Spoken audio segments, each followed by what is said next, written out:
beheld with my own eyes.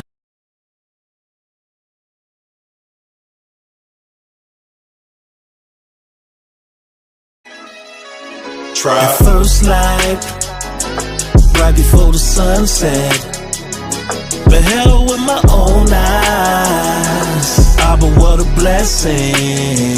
It's a new moon, the first crescent. We gon' share some mirth and some gladness. Ain't nobody stressing. Look, I was too focused on the ways of men. Had to refocus, turn my ways to him. Let's get it right, we ain't afraid of men. The kingdom is the goal, and yes, we aim to win. Our fathers watched to see the month begin. There must be light, the sea was groping, trying to make it in. Father, forgive us for this sin, cause we didn't know no better. Glad our fathers kept a record, this cannot be severed. Not the conjunction or the fool, it was in those letters. Not one jot, no one tittle, by the law we fed it. We'll probably get the kingdom faster if we work together. Glorified and it will never. We celebrate. Yo, Big Bo. Yo, what we celebrate. And I want to take the opportunity right now to say all praise be to Yahweh, Bahasham, Hamashiach, Yahweh Shah. I'm going to say that one more time. All praise be to Yahweh, Bahasham, Hamashiach, Yahweh Shah. Hey, we bless. The spirit of one of my dear brothers, Zabak, I want to say,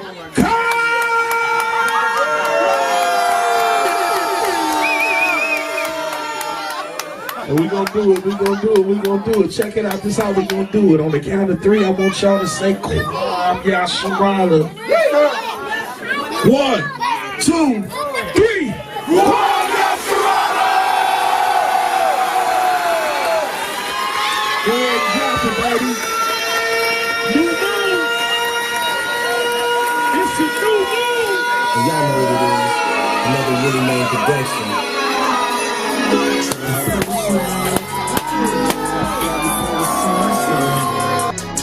Beheld with my own eyes. Ah, but what a blessing. It's a new moon, the first crescent. We gon' share some mirth and some gladness. Ain't nobody stressing. I tell my Akim Shalom as we pour around the drinks. We could look up in the sky and know exactly what he thinks. It's a new moon, a celebration. The Kaaba or the Trula that's before me is the only temptation. Tonight we do it right, so call up all the tribes to see my 5th shot like the book of Deuteronomy. Hey, these laws are part of me, and I get ruled with wicked Jews like Nehemiah. You gon' have to pardon me.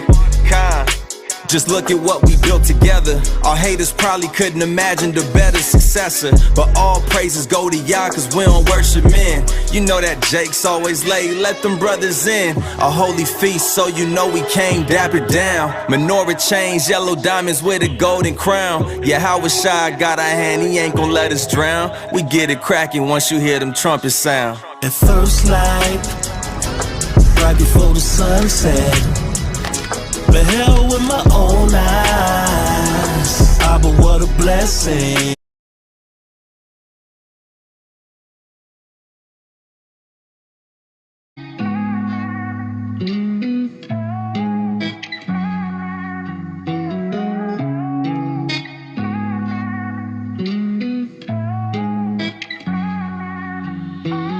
I just gotta let you know that you've been so good to me. And I know that I can't do it by myself. I need your love so desperately. It's been times I wanted to give up, but your words, they spoke to me. Fill my spirit, help me to believe, but sometimes I still get weak. I need you to fill me up, fill me up, until I overflow, the keeper of my way. I need you to fill me up, fill me up.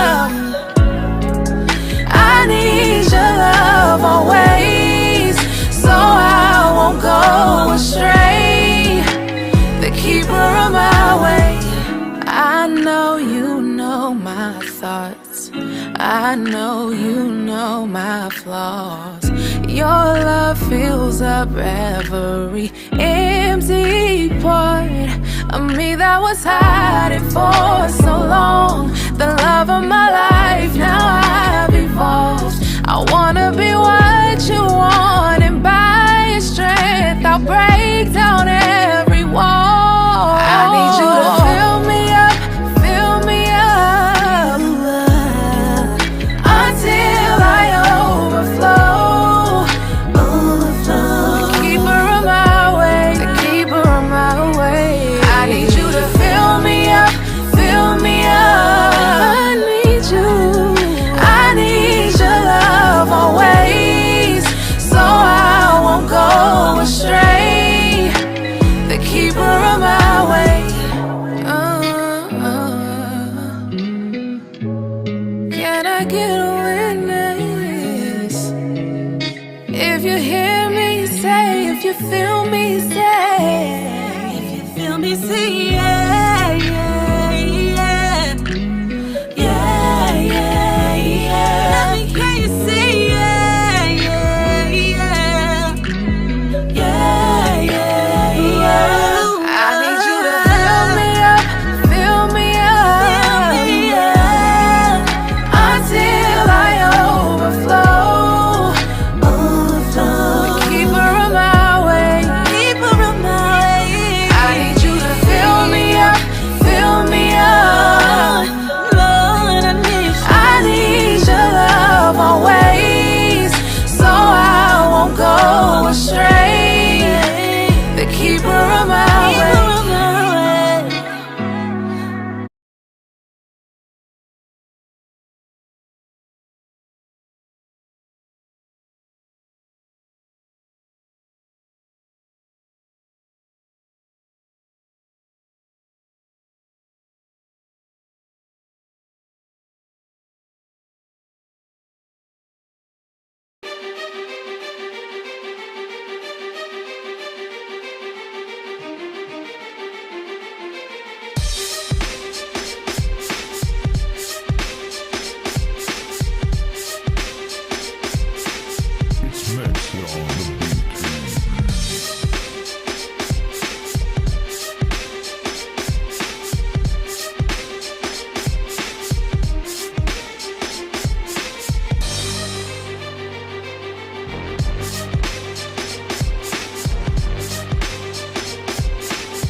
All right. Shabbat Shalom, Israel. Everybody here in attendance, Shalom again. And to everybody who may be online watching, Shabbat Shalom. This is True Nation Israelite Congregation. I'm tonight's teacher, Brother YASHAMI, and to my left, Brother Shamar, yeah. all praise be to the Most High. We want to thank everybody who's been, supporting us and watching online. Thank you so much.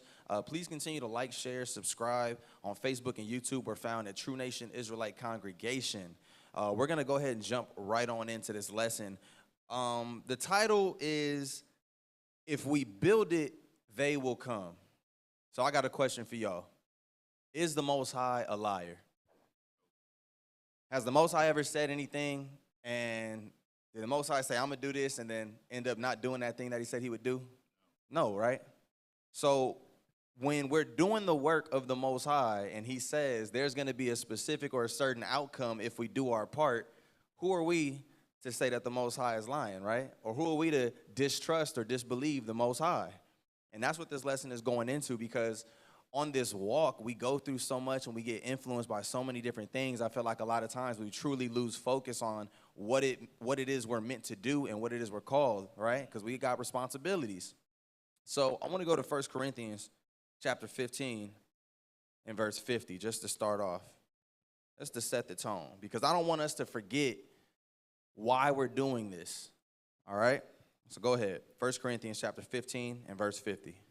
Now this I say, brethren, that flesh and blood cannot inherit the kingdom of God. Neither doth corruption inherit incorruption. So we all know that these literal bodies that we're in right now, it cannot inherit the kingdom of the Most High. These bodies, they die, they get old, skin starts to sag. There's no way that this corruptible body can inherit incorruption. So read.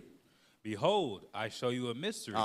We shall not all sleep, but we shall all be changed. Because some people, they always want to know about the mysteries of God and all the deep stuff. Well, it's like, all right, look, here's a mystery. Because most people, what happens when we die? For everybody who was keeping the laws way back when, are they good? They got to come back? Do, all these questions. So he said, look, here's a little mystery. We not all going to sleep. Read. In a moment, in the twinkling of an eye, at the last trump, for the trumpet shall sound, and the dead shall be raised incorruptible, and we shall be changed.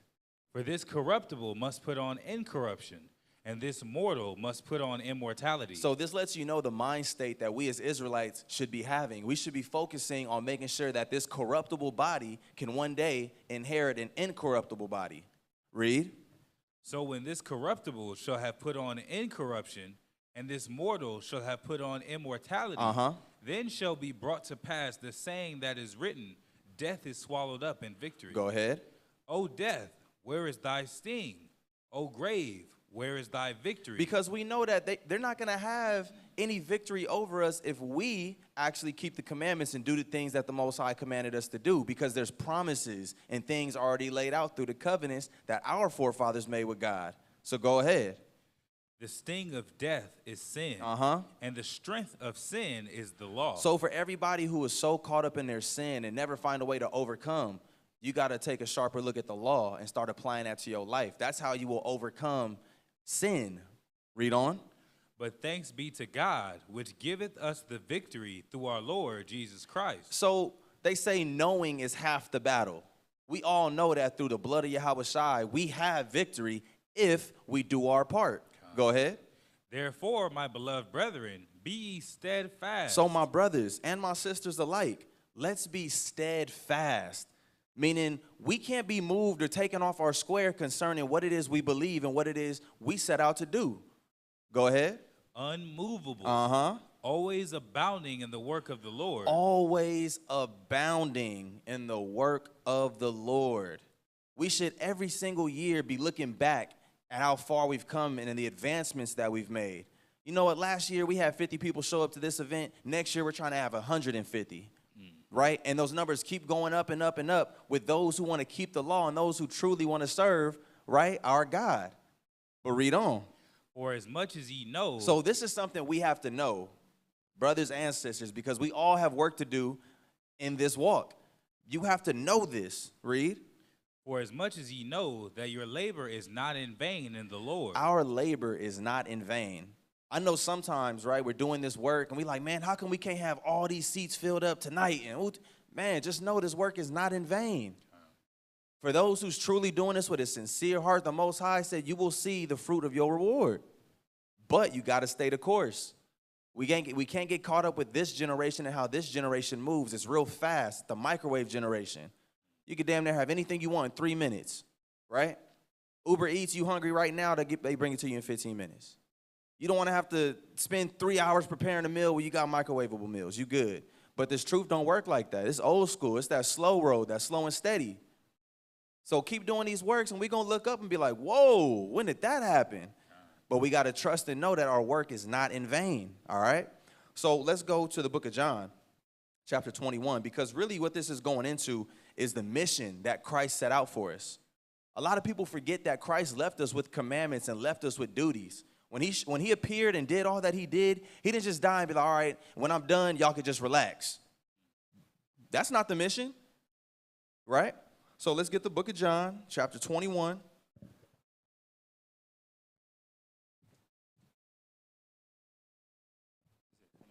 And let's start at verse 15. John chapter 21, verse 15. So when they had dined, Jesus saith to Simon Peter, Simon, son of Jonas, lovest thou me more than these? So just to give you a little context, right? This is after Yahushua had already been crucified and risen from the dead. He came and saw his apostles and disciples 3 more times after that. So on this instance, he met them while they was fishing.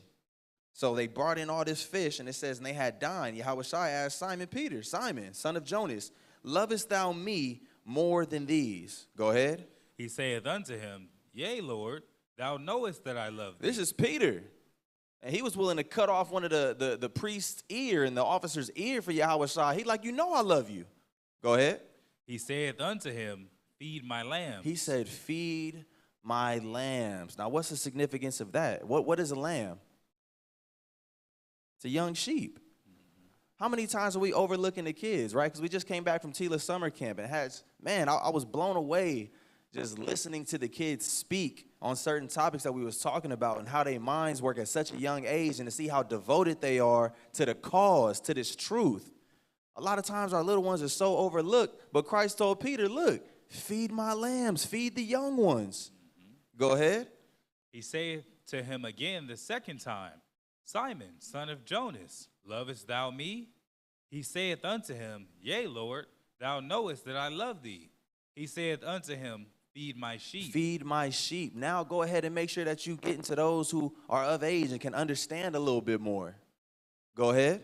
He saith unto him the third time. So this is the third time Yahushua is asking Peter, do you love me more than this? Do you love me more than what the world has to offer you? Your day-to-day job, things that's keeping you afloat. Do you love me above all of that? Read. He saith unto him the third time, Simon, son of Jonas, lovest thou me? Peter was great grieved because he said unto him the third time, lovest thou me? And he said, and he said unto him, Lord, thou knowest all things. Thou knowest that I love thee. So he getting irritated at this point. We sitting down having a good old dinner, and you keep bugging me, asking me, do I love you? I'm like, come on, what's up? You know everything, Christ. You came from the Father. You talking to me right now after you already had been risen from the dead. You know it all. You know that I love you. At least I think I do. You know something I don't, right? So go ahead. Jesus saith unto him, Feed my sheep. Feed my sheep. So what do we take away from this? If we truly want to show that we love Yahushua, we have to do the work. We have to feed our people, not just with literal bread, but that spiritual bread, raising our people up from a state of death. The dry bones, as Ezekiel talks about. Hundreds of years, our people not knowing who we are, living a lifestyle of sin. It's damn near embedded in our DNA at this point.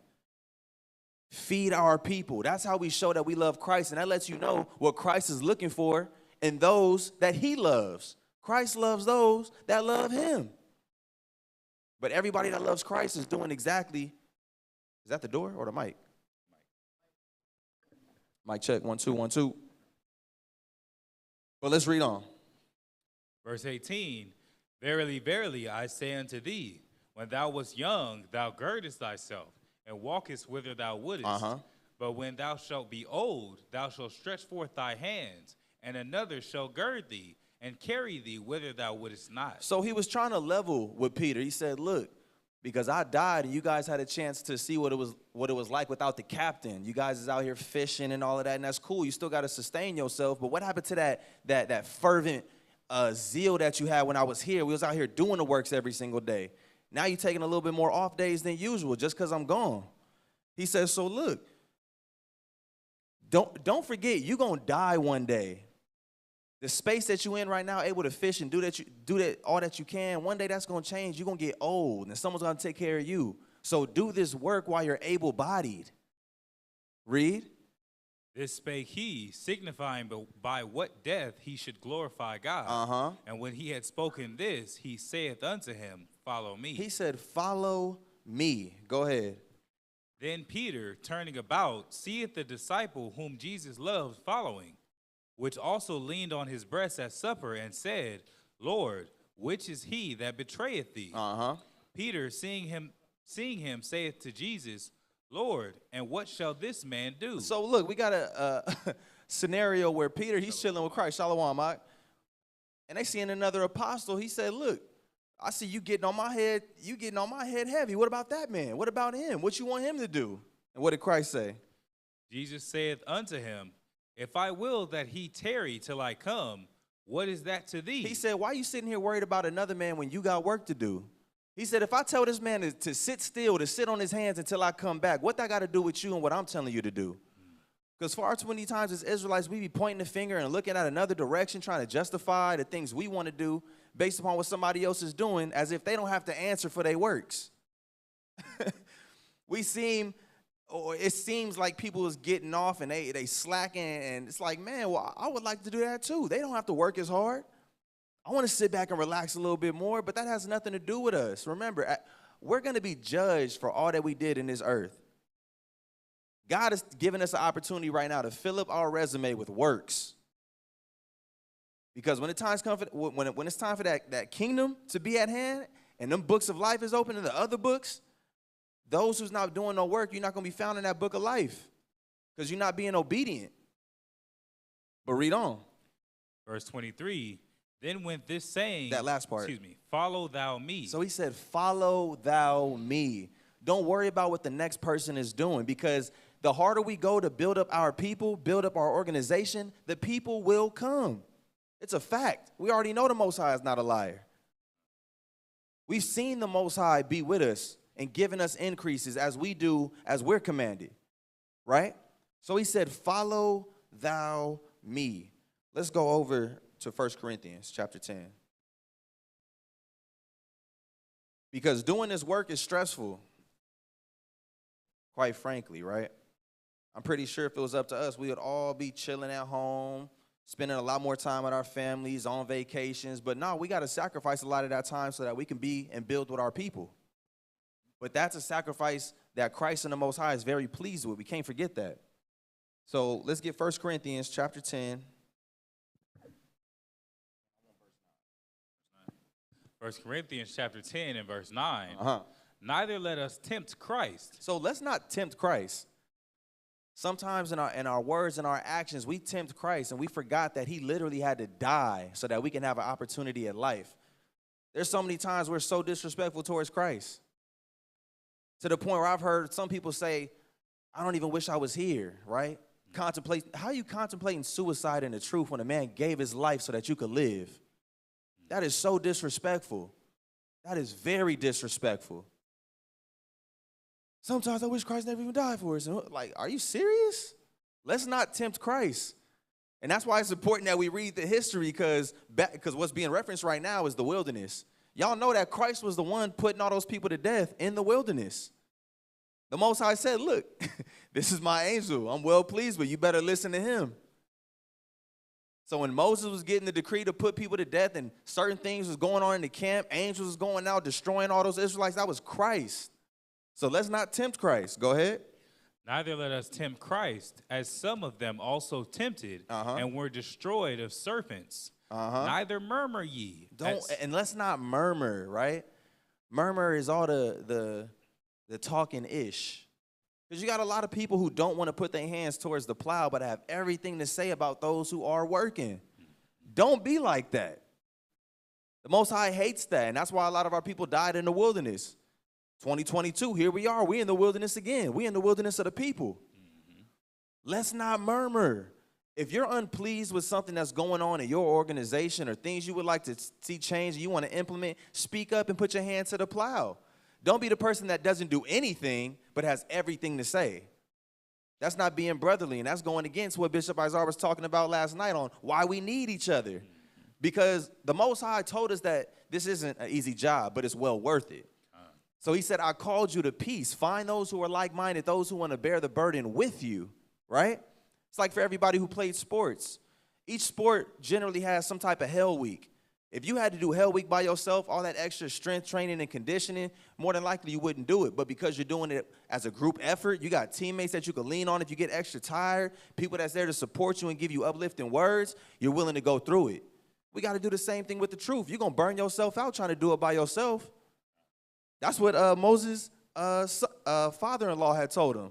He said, look, you're going to die a little early if I don't help you out. Go find some people that's able-bodied and put them in positions to help you. Right? But read on. Verse 10, neither murmur ye, as some of them also murmured, and were destroyed of the destroyer. Now all these things happen unto them for in samples, and they are written for our admonition. Now we should be thankful that we can read about the errors of some of our forefathers and have an opportunity to not make that same mistake. A lot of times we've been forgetting about how serious the Most High was back in the Old Testament, right? Before we had all this extra grace and mercy through the blood of Christ. It said, under Moses, you died under 2 or 3 witnesses. That was it. There was no more second chances if you committed a sin worthy of death, right? And all of us have committed sins worthy of death. Some of us even in the truth. How many Sabbaths you done accidentally broken the truth? But the scriptures say once you know, you held accountable. So and that's the scary part, because you don't know how the Most High feel about you. That's why we got to take this thing and run with it. But read on. Verse 11, now all these things happen unto them for in samples, and they are written for our admonition. Right, to us to be admonished by these things, to read these things and be inspired to do that which is right. Go ahead. Upon whom the ends of the world are come. Read. Wherefore let him that thinketh he standeth take heed lest he fall. That's why I said, look, come back to that moment of humility. You think you standing tall and strong in this truth, and you doing absolutely everything you can, and you, matter of fact, if you was to die, you think you're going to go to the kingdom? It said you better watch yourself lest you fall. Stay humble and lift up those who are weaker, right? Let's go over to the book of Matthew, chapter 20.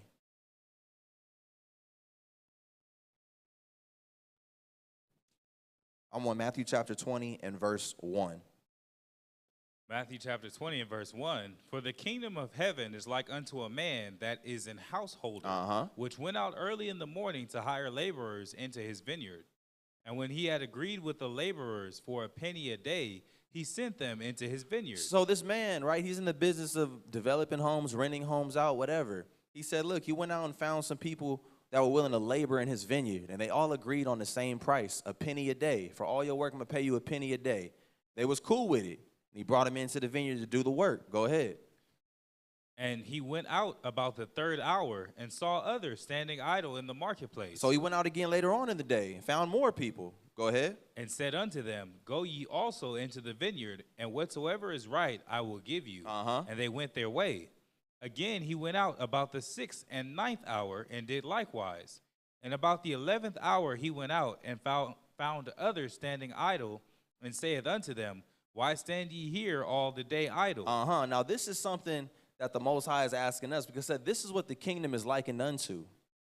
You have those who do and those who don't. And what that looks like is you have those who actually do the work of the Most High, sacrificing their time, doing what's required to build up our people on all aspects. Because some people think that it's all educational, right?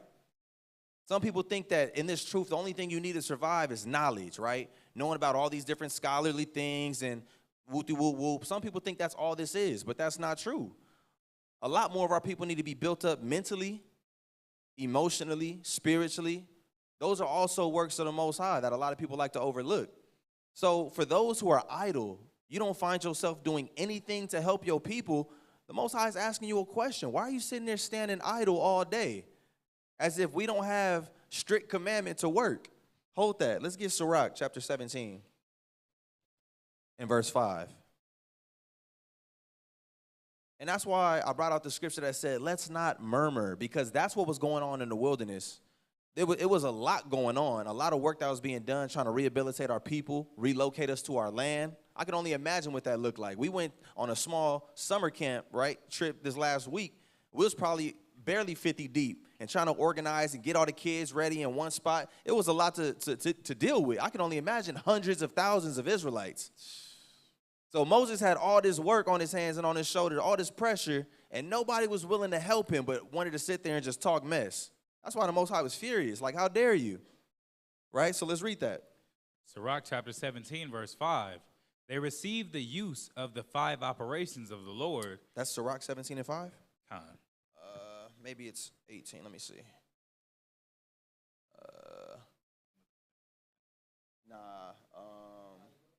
You said what? Hold on. 1 second.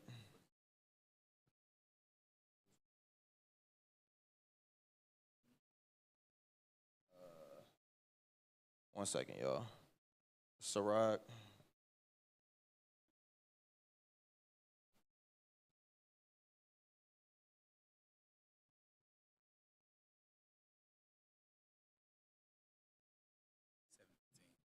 Oh, okay, I wrote it backwards. Sirach chapter 7, verse 15. My apologies. So, dealing with those who are idle, right? Go ahead. Hate not laborious work. The Most High said, don't hate laborious work. Our people, we got life too easy here in this first world country, right? We got first world problems, like my Wi-Fi went out. Right. Forget the kids in certain African countries who legit don't have no food, stomach is swelled up, but your Wi-Fi went out, and that's causing you not to put in the work for the Most High, because now you got to travel to the library and just all these excuses. The Most High said, look, don't hate laborious work. Israel is not a lazy people. Captivity in America has made our people lazy like you see us today. We're not a lazy people. If you go in history, right, I got some letters from Hernan Cortez, one of the conquistadors, and it was his transcripts as he was sending back to the king, and he talked about all the amazing things that he saw the 10 tribe, the Aztecs building, right? And how they was out in the marketplaces every single morning handling business. Our people was not a lazy people. And the world is, they look at the stuff we do and are amazed, right? So the Most High said, let's not hate laborious work. Go ahead. Neither husbandry. Neither husbandry. And that's something we got to get more into, right? The building up of our gardens, right? And our farms. Read. Which the Most High hath ordained. Knowing that the Most High has ordained. That's our Father. He's the hardest working man that we know. When is the Most High not working? When all things are the Most High. Cloud formations, star formations, right? Things growing, things that we can't see that's under the waters. The Most High is in control of it all, always working. We're supposed to follow that example. So let's go back. Pick up where we left off.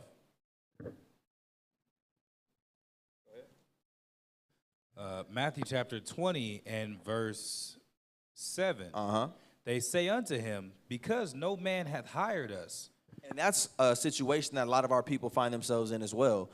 If you're one of the people that you know that you're an Israelite and you're just searching online and you're learning online, you don't really have a body or organization that you're a part of, you fall in this category. And that's not a bad thing, but you got to find somebody that's going to employ you, somebody that's going to give you work to do, and that's the benefits of joining a congregation, a righteous one, because now you're a part of a body, a vehicle that's already rolling. We all trying to get to the same destination. Why walk when you can get in a car? So you become a part of an organization. You see all the different things that they have to offer. You got hospitality, feast committee, councils, all these different type of things. You can put yourself in one of those lanes and help out, and that's adding works to your resume. So if you watch True Nation online and you thinking about becoming a member, reach out to us. We're always looking to expand. The Most High is always looking for those who are willing to serve him in sincerity and truth. So reach out to us. But go ahead. They say unto him, because no man hath hired us. He saith unto them, go ye also into the vineyard, and whatsoever is right, that shall ye receive. So this man is finding everybody willing to work. Come on, get this work. Go ahead. So when even was come, the Lord of the vineyard saith unto his steward, call the laborers, and give them their hire. And remember, they all agreed to the penny. Go ahead. Beginning from the last unto the first. So the people that came in last, pay them first. The people that came in first, pay them last. Read. And when they came that were hired about the 11th hour, they received every man a penny. But when the first came, they supposed that they should have received more. And they likewise received every man a penny. So the people that was there all day compared to the men or women that was there a few hours was like, man, hold on. I feel like we should be getting paid more. Read. And when they had received it, they murmured against the good man of the house. So they all received what they agreed for, and they started to murmur. They talking mess. Go ahead. Saying, these last have wrought but 1 hour, and thou hast made them equal unto us, which have borne the burden and heat of the day. But he answered one of them and said, friend, I do thee no wrong. Didst thou not agree with me for a penny? Exactly. Didst thou not agree for the penny? Because sometimes, even in this truth, you got brothers who's been here 15, 20 plus years, and they like to act like they just above everybody. They above it all, as if they're above the people that just repented last week. When the Most High said, hold on, homie. Y'all all agreed to the same thing. Just because you came in and had to work a little bit longer or a little bit harder compared to the next man, are you still not grateful for the opportunity? Because you weren't deserving. And sometimes we find ourselves in that place we got to humble ourselves, right? Those who have been working this truth a little bit longer, you start to downplay and belittle those who are just coming in, but we're all getting the same reward. That's why the Most High talks about not being masters over the people, just like being lords over the people, to where we just putting all these vicious burdens on the people as if, we're not all receiving the same glory at the end of the day. This is a group effort. But read on. Verse 14, take that thine is and go thy way. I will give unto this last, even as unto thee. Is it not lawful for me to do what I will with mine own? Is thine eye evil because I am good? Now look at that. Because sometimes you got instances where you've had somebody that's been working 20, 15 plus years, right? But they're not giving it their best. And you got people that come in at the tail end and they giving it everything they got. And it's a whole different output, right? And you hear foolish things like, I remember when Kabosh was being basically introduced to deaconhood, and someone said, Kabosh doesn't even street teach. How is he going to be a deacon? As if you can't take a dump on people's works. There's more works than just street teaching. Look at all the behind the scenes stuff he's doing with the people and in this and in this. You can't downplay people's works. Go ahead. Verse 16, so the last shall be first, and the first last. Exactly. Go ahead. For many be called, but few chosen. So we want to make sure that for all of us that was called, that we also chosen as well, because the Most High did choose us. He indeed did choose us to do all of these works. And we don't want to forget that what we're doing is not to please men. We're doing this to please the Most High. Don't look at this as a True Nation thing, like, oh, if I'm not showing up to Sabbaths, I'm irritating people at True Nation. Or if I'm not joining the departments, I'm irritating people at True Nation. No, that's an annoyance and an irritation to the Most High. We're literally called servants. What do servants do? They serve. If you have a servant that's not serving you, what you going to do with that servant? You're going to get rid of him. So we got to keep that in mind and understand why we're doing this. Christ gave his life for us to do this. I know it's a lot easier and comfortable for our people to move how they moving because we're reading it on paper, right? But when we have loved ones that are literally taken, it's a whole different situation. Imagine if you was the one who saw Christ and was walking with Christ and to see him be executed publicly. All right? So let's go over to the book of Sirach, chapter 10, verse 27.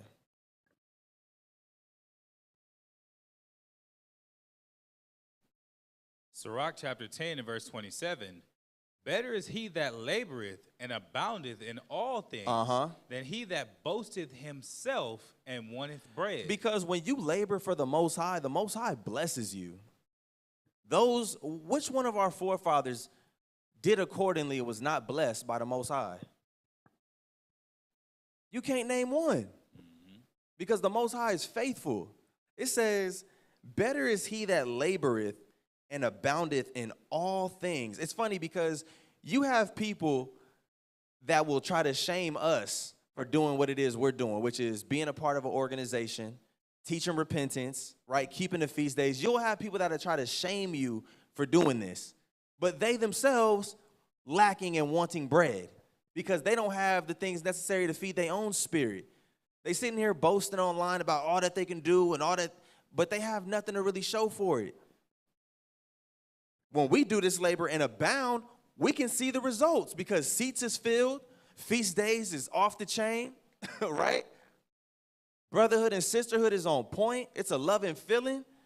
So don't be ashamed to do this because the Most High said it's better that we labor and abound in these things than being somebody that's off to the side just talking a bunch of nonsense and not having nothing to show for it at the end of the day. All right? Go to book of Psalm, chapter 147. And like I said, the example that we're following has really been set since the creation. The Most High is the ultimate workman. We're looking at his works every single day, and his works keep on working. They never cease. Let me get here. Psalm. All righty, go ahead. Verse 2. Psalms 147, verse 2. The Lord doth build up Jerusalem. The Most High is the one who builds up Jerusalem. And if he's building it up, shall they not come? But we're his servants. We are the one who go out and lay the track, lay the field, make the ways possible for our people to come back to the Most High. Go ahead.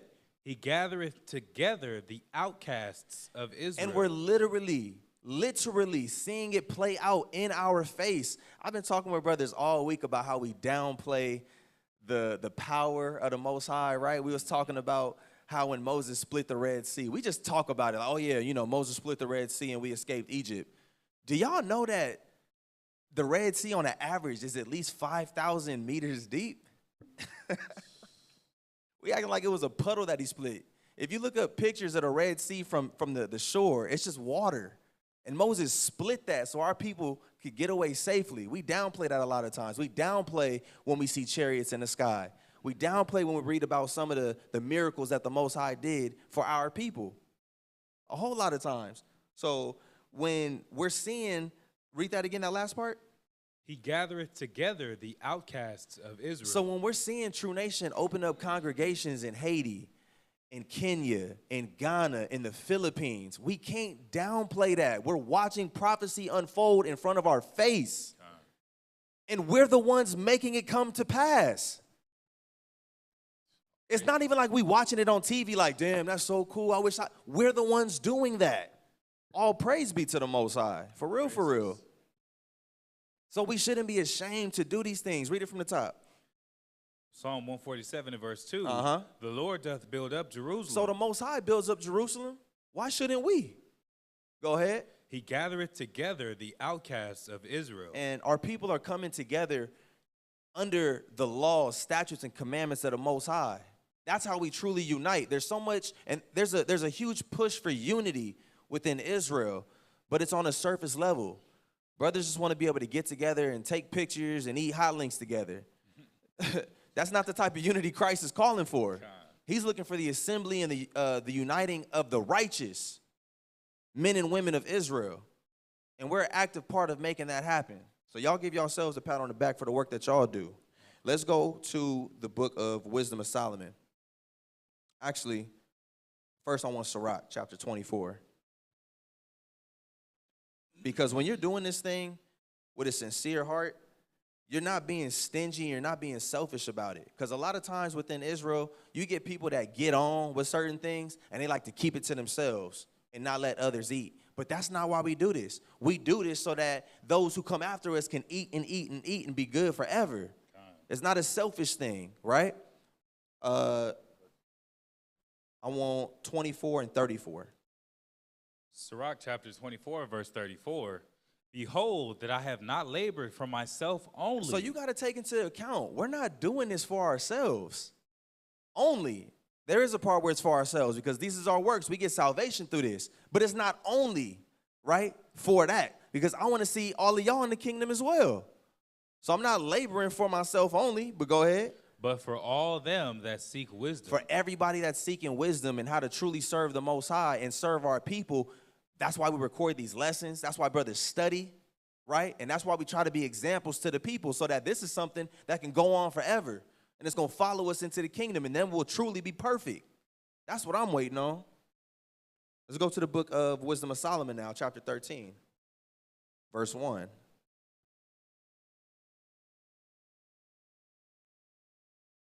Wisdom of Solomon, chapter 13, verse 1. Surely vain are all men by nature who are ignorant of the Most High. The Bible is so cold. It said if you somebody who don't believe in God, it said you're vanity. Even some of the most brilliant scientists, Edomites, right, will admit that there is a God. Even though science tries to push that there is no God. They've made science a God in itself, right? But literally, all of your great Edomite scientists, they all agree that there's a God. They said, dude, there's no way all this can go on if somebody's not in control. We're just trying to figure out who it is. Go ahead. And could not out of the good things that are seen know him that is. So it says we have to take into account and be considerate of the things that we see. We see life. When you see life, you have to see the Most High. Go ahead. Neither by considering the works did they acknowledge the work master. So we're looking at all this work that the Most High has put in the earth since the beginning and don't even consider our own works. Read. But deemed either fire or wind or the swift air or the circle of the stars or the violent water or the lights of heaven to be the gods which govern the world. And that's for all of our people that's into the zodiac signs and why me and you ain't gonna mesh because you a Capricorn and I'm a Scorpio. And the Most High said that's foolishness. You sitting here worshiping the things that I've created. You're supposed to look at this and be inspired to go out and do your own works. And that's the beauty of being an Israelite because we're literally made in the image of the Most High. The Most High had the ability to create. That's what we have as Israelites, and all humans really, but we got the ability to create. But go ahead. With whose beauty, if they being delighted, took them to be gods, let them know how much better the Lord of them is. Man, it says if you think the northern lights that you see every now and then is so beautiful, imagine how much more beautiful God is. He made that. Go ahead. For the first author of beauty hath created the Most High was the first author of beauty. For everything that we think is just so beautiful and tears, man, the Most High is the author of it. And that's why he's caused us to work in his vineyard so that we could be partakers of that divine nature. It was so funny because we were sitting here on the way coming back from the camping trip talking about what God makes beautiful, right? Because none of us, we really don't see the mountains from an aerial view. We always looking at them this way. We was just joking and laughing like, man, what if that's like some type of art piece the Most High done made? He looks down on us just pleased with every single day. The way countries and things mesh together. We have no idea what the Most High is on. But the whole thing is we see all of his works, and we're supposed to be inspired by that and to go and do that same work for our people. Go ahead. But if they were astonished at their power and virtue, let them understand by them how much mightier he is that made them. I feel like even as Israelites, sometimes we forget how powerful our God is because of whatever our current situation is. Sometimes the issue with the spouse is a little bit too much, and we be thinking God ain't strong enough to fix that. Financially, we be hurt, and we be thinking God's not strong enough to fix that. We just got to always keep ourselves in a state of, first off, humility and being thankful to the Most High, but always recognizing and understanding his power. That's why he wants us to read. He said, look, I'm not splitting Red Seas for y'all in 2022. Y'all too hard-headed, right? I'm not sending Elijah to rain down fire because y'all too hard-headed. So y'all got to read these stories for yourself. I want to see who really believes in me. And that's why Christ told his disciples, he said, look, I believe he was talking to Peter. He was like, you know, you blessed because you see me. But those who haven't seen me and believe in everything that I do, everything that we doing, they're more blessed. We didn't see the miracles that Christ was doing. He showed himself to his apostles literally. After he died, he came back and even let one of them put his finger in his hole where he got punctured. We're not getting none of those type of miracles and seeing those type of things, but yet here we are serving the Most High because we truly believe. The Most High said we're more blessed than our forefathers who saw all of that. Let's not forget that. Go ahead. For by the greatness and beauty of the creatures, proportionably the maker of them is seen. So when we see all of this, we see the Most High. Go to the book of Ephesians chapter 2, verse 8.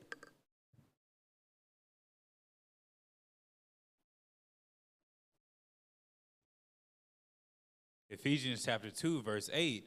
For by grace are ye saved through faith. So let us not forget, by the grace that was given through the blood of Christ, we're saved. And that's the only reason why.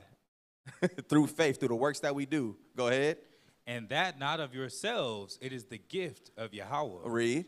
Not of works, lest any man should boast. Exactly. It's not that you've been keeping Passover since you was born, but it's because you've been keeping Passover since you was born, and that Christ gave you an opportunity to do so through the shedding of his blood. Read.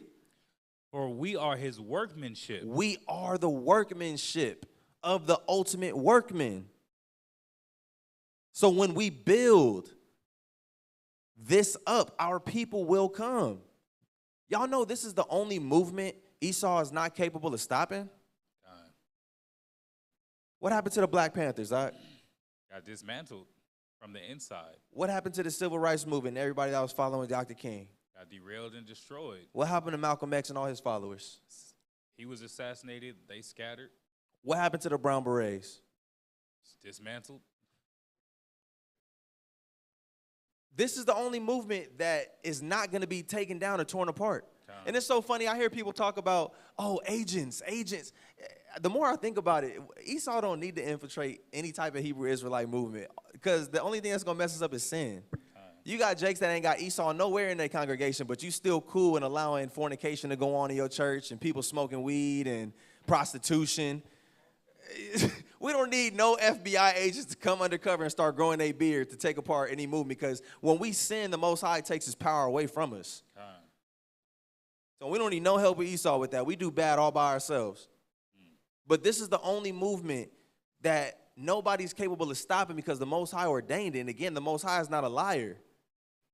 If a whole country decided to stand up and take arms against America, America could blow that country up. But look what God did. He done scattered us all over this world. Even if they wanted to, they'd have to destroy the whole world trying to stop this movement because we're scattered everywhere. This is the Great Awakening. This is why I said the revolution will not be televised. You can walk outside your door and see it. On the way here, I seen IUIC for the first time on a corner in Compton that other brothers teach at. And I'm just like, wow, look at that. So, man, we got to be super thankful and appreciative of the opportunity to work in the Most High's vineyard because the rewards is going to be worth it, I'm telling you. It said our streets is going to be made of gold. Man, you walk on the street. You spit on the street. And if you got to, sometimes you piss on the street. To think gold is going to be regarded that low? Oh, my goodness. I can only imagine what real money going to look like in heaven. Come on now. But let's read that. Go ahead. Yes, verse 10. Verse 10. For we are his workmanship, created in Christ Jesus unto good works. So we are literally created unto good works. We have to follow suit. Read on. Which the Most High hath ordained before that we should walk in them. Right, so it's not a surprise. Brothers shouldn't feel no type of way when people is calling you saying, hey, we think you could do a little bit more at the church, or, hey, you got to do this, you got to do that. It was already ordained by the Most High. Read on. Wherefore remember that ye being in time past Gentiles. Remember the lifestyle that we was living before we was doing what we doing now. How many near-death experiences brother didn't have because you was living some shady lives? Now the Most High done took you away from all them shady characters and you could be around people having a good-ass time, not worried about somebody going in your pocket or somebody trying to take your girl. Let us not forget the lives that we used to live. Them lives was full of darkness, depression. And that's the crazy part, too, because our people is still depressed in the world, but now we just understand why we was depressed and why we was having so much anxiety. And Now we just know. Some people act like their lives were so much better off in the world, but that's not the case. You just didn't know. Right. That's all it was. That's like a tiger that's born in a zoo. He doesn't know that he's supposed to be in a jungle, free. But read on. Verse 11. Salakia. Wherefore remember that ye being in time past Gentiles in the flesh, who are called uncircumcision by that which is called the circumcision in the flesh made by hands. That at that time, y'all, before you understood who you were and was wearing your fringes and all of that, what? That at that time ye were without Christ, being aliens from the commonwealth of Israel. You was just a black man, an African American, not a child of God. You was a slave. You was a Mexican woman, Peruvian woman. That's all you was. Read. And strangers from the covenants of promise, having no hope. We had no hope. We got to think about that when we got family members that's dying off, not in this truth. We had no hope. Read. And without God in the world. But now, in Yahushai, ye who sometimes were far off are made nigh by the blood of Christ. We back, y'all. We're being welcomed back into the fold. We got to do our part. Let's go to the book of Lamentations, chapter 3. Everybody enjoying the lesson? All praises. Lamentation,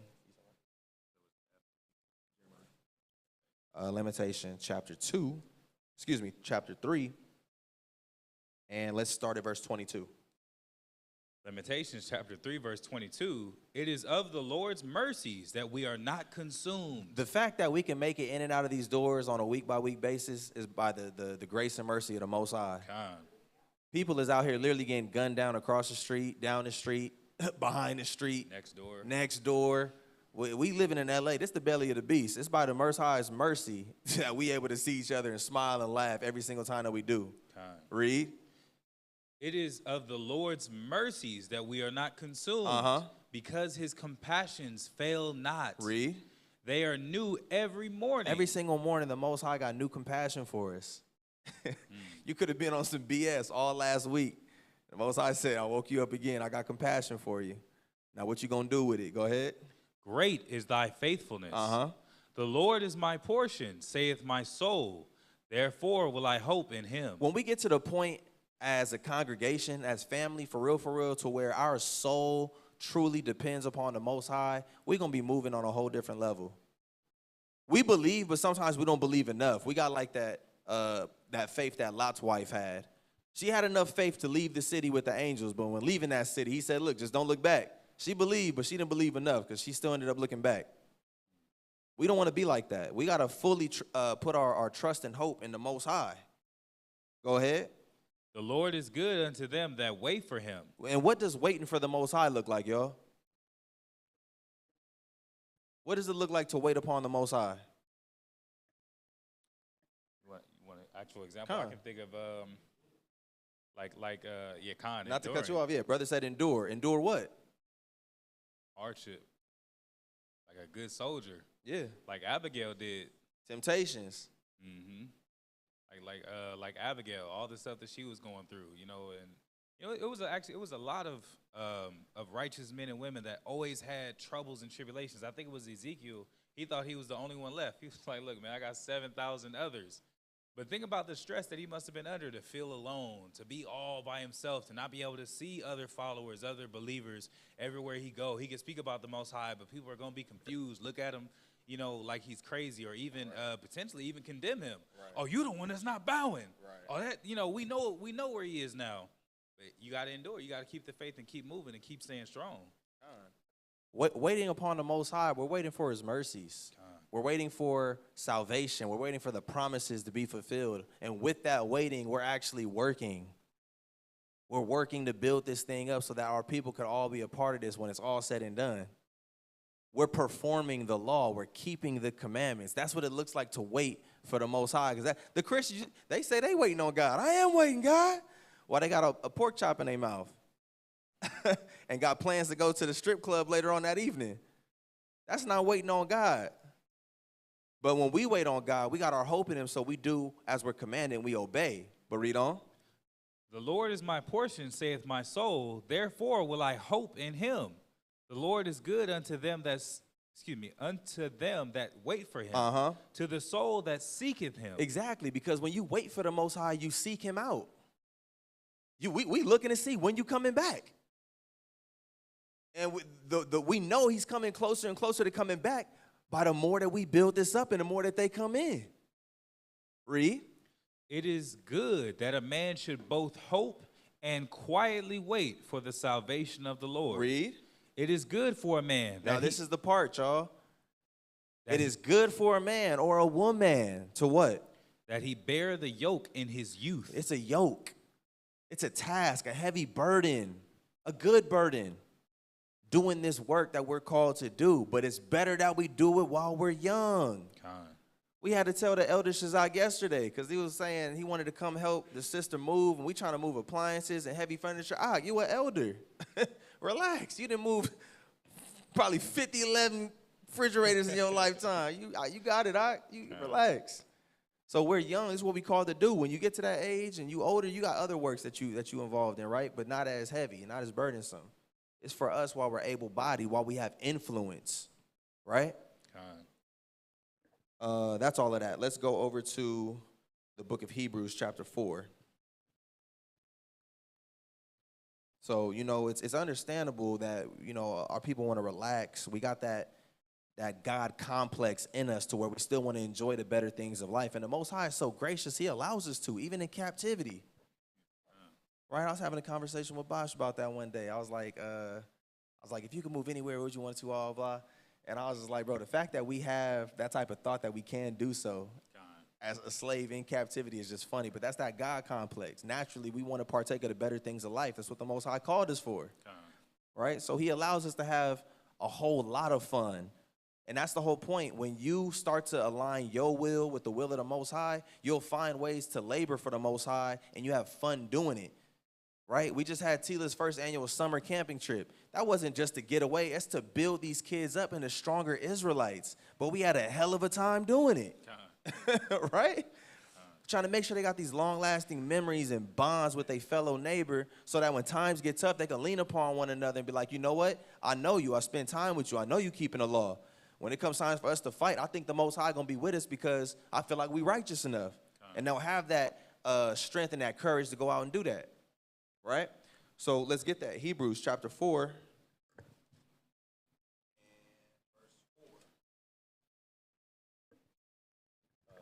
Hebrews chapter 4 and verse 4. For he spake in a certain place of the seventh day on this wise, and God did rest the seventh day from all his works. Right, so the Most High, he had a chance to rest from his works for the most part. Created everything in 7 days, and he rested. Go ahead. And in this place again, if they shall enter into my rest. Seeing therefore it remaineth that some must enter therein, and they to whom it was first preached enter not in because of unbelief. Right, because there's still a certain rest. There's still a certain Shabbat that we're waiting on, and that's that eternal rest. It said, man, to those who was preached to before, they didn't believe and they didn't enter into that rest. Look at all of our forefathers and foremothers who didn't want nothing to do with the Most High. And even those that we experience today.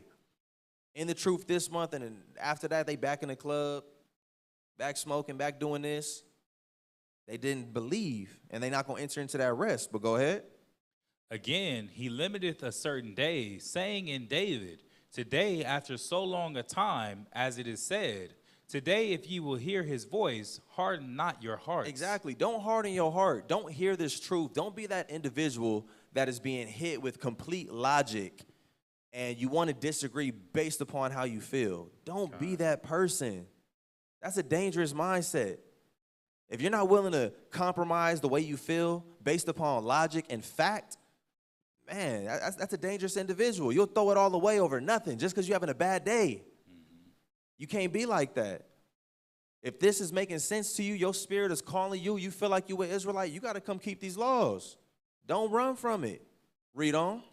For if Jesus had given them rest, then would he not afterward have spoken of another day? Exactly. If Christ would have fulfilled everything with his death, then he wouldn't have been talking about no kingdom to come, because he would have gave it to us right then and there. But no, he laid an example. He said, look, I'm giving my life for the people. You do the same by way of works. Read. There remaineth therefore a rest to the people of God. There still remains a rest for us, y'all. I know it gets hard sometimes in this walk. I know it's a lot to do. Christ already told us. He said the harvest is plenteous, but the laborers are few. It's going to be rough, but it's going to be worth it. For sure, for sure. Look at all the fun we have just amongst ourselves. Tabernacles. It's a lot of work that that goes into that. All praises and shout out to the deacon, right? To the deacons for that. But we have a good time. That's like an 8-day vacation. So there still remains a rest for us. Don't get too tired to the point where you want to rest now. Our rest is not yet. Go ahead. For he that is entered into his rest, he also hath ceased from his own works, as God did from his. But that's the dangerous part. When you enter into our rest, that one where you die, you cease from your works. Once you die, you have no more opportunity to put in works. Don't the scripture say a dead man can't praise the Most High? That's why he wants us to live. He said, I want life so that y'all could praise me, that y'all could sing my praises. You can't do that if you're dead. So the day we die, your works is done. You're being judged from that point and before. Read. Let us labor, therefore, to enter into that rest. So let us labor so that we can get into the rest that God promised his people. Read. Lest any man fall after the same example of unbelief. We don't want to be those who don't believe, but kind of believe. We don't want to be those people at all. And the easiest way to keep yourself from being in that spirit, because we battle Satan, right? He targets our mind and our feelings. It's not always somebody walking up to you, handing you a pork chop like, hey, I'm Satan here, take this. No, but it's the things that you battle with internally. Not for real, because people, I don't know, we watch so many movies, we think Satan's just going to pop up on you one day and like, here, I'm testing you. It don't work like that. But when you by yourself and you battling your thoughts, that's Satan, right? Having those adverse thoughts. So we don't want to be that person that falls into those type of temptations. The easiest way to keep yourself from that is placing yourself in the works. When you don't have time to be idle, Satan don't have time to mess with you like that. If you always involving yourselves in righteous activities, where does evil and wickedness have a chance to come in and mess with you? So that's why it's so important, even amongst ourselves, when we're not quote unquote working, that we're still having those conversations about building. The scriptures talk about always having your conversation on the law and on the promises and things like that, because what you think of is what you do, and it's who you are. If you don't think much of yourself, then it'll show in how you are as a person. If you don't believe in yourself, it's going to show in how you are as a person. So if you believe in the Most High God for real, it's going to show in how you are as a person. Right? Was that all of that? Last scripture. Unless you got anything you want to bring on, any points. Appreciate everybody for tuning in tonight. Hope y'all enjoying the lesson. Let's get the book of Sirach, and we'll close out with this one. Book of Sirach, chapter 8, verse 11. Sirach, chapter 8 and verse 11. Rise not up in anger. Excuse me, chapter 9, verse 11. 9 and 11. Envy not the glory of a sinner. Let's not envy the glory of sinners. You know, it's cold. The Bible says that there's not much glory in this life or in this world. He didn't say there's no glory. Michael Jackson, this is a man who breathes, eats, sleeps, takes doo-doos, a normal person, but had the ability to walk on stage and have people passing out just at his sight. Like, that's glory. So there is a certain glory that sinners have in his life. The Most High said, don't envy that, because the glory that we're going to get in the kingdom is above and beyond all of that. The Most High said we're going to rule nations forever. Michael Jackson, Chris Brown, and them, they don't have that type of power, right? So read. Envy not the glory of a sinner, for thou knowest not what shall be his end. Delight not in the thing that the ungodly have pleasure in. The cold part about the Bible is it's talking about Israelites. There's a lot of bad examples of Israelites in this truth that people look at and be like, damn, I wish I could kind of live like them, because they got freedom to move how they want. Nobody really pulling their coattail. The Bible says don't envy that. That's not the type of Israelite you want to be. I be seeing, Kana showed me the other day, it was a sister on Israelite, she, on Instagram, excuse me, bio talking about child of God, Judah, Yah, this, and she naked in all her photos, and got Israelites liking the photos. Sisters look at that and be like, dang, I wish I can kind of be like that. Don't envy that type of glory and all that she getting. She getting the likes, she getting the followers. It's not worth it, though. That's not what we doing this for. But read.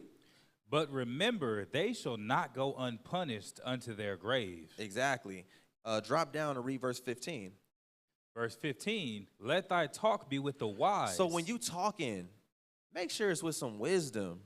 You can have some fun, you feel me? We got times, but man, make sure your day-to-day is just not being consumed with foolishness. Do something that's gonna feed your spirit. I know a lot of our people be on TikTok. Don't find yourself being hours on TikTok just scrolling. You absorbing a whole lot of nonsense. Watch some lessons. Go back and watch True Nation lessons. Feed your spirit. Play it in the background as white noise. Go to sleep to it, right? Read. And all thy communication in the law of the Most High. And that's what I was saying earlier. We want to make sure our conversation is about the law, building up our people, right? Having those conversations that's good for the spirit, good for the soul. That's why I like coming around y'all so much, because, man, I got a regular life. Sometimes I got bad days, but I know I can pick up the phone and be like, let me call the homies real quick, or let's meet up, or, we got a Sabbath in a couple of days. It's going to be cool. I can bring some yayan, you feel me? We can talk, and it's all good. But we always talking about things that's going to benefit our people as a whole, right? Progressive conversation. Go ahead.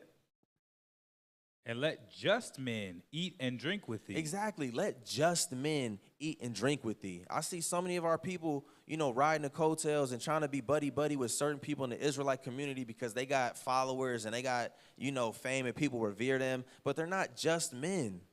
These aren't godly people. Stop. Don't be like that. Be with the people that that keep the commandments. That's what the Most High has pleasure with. And you have the most fun around. To be honest, go ahead. And let thy glorying be in the fear of the Lord. Last part again. And let thy glorying be in the fear of the Lord. If you're going to glorify yourself about anything, let it be the fact that you glorify the Most High and you serve the Most High. Right? And we all have things that we good at, right? Sure, I make music. I'd be like, man, I'm the best rapper ever. Whoop, whoop, whoop. But nah, if I want to be glorified, I want to glorify myself. Like, man, you know what? I had a great time at the feast. I had it cracking at the feast day. I was making everybody smile. Like, let that type of be the glorifying we doing. All right, Israel. So we're going to go ahead and close out the lesson. You got anything you want to bring out? Nah. All praise be to the Most High. Y'all give it up for YASHAMI and the Most High one time. Shout out to our King. Shout out to our King, for real, for real. I'll be finding myself just meditating more and more on YASHAMI. Like, man, I feel like sometimes we get lost in the sauce, like just trying to keep up. Like, we got feast days, I got to do this. But like, man, it's really thinking like we got a King, So all praises for that. Everybody that tuned in today, I appreciate you. Please like, share, subscribe. YouTube and Facebook is True Nation Israelite Congregation. And we're signing off. We'll catch y'all next time. Shalom. Shalom.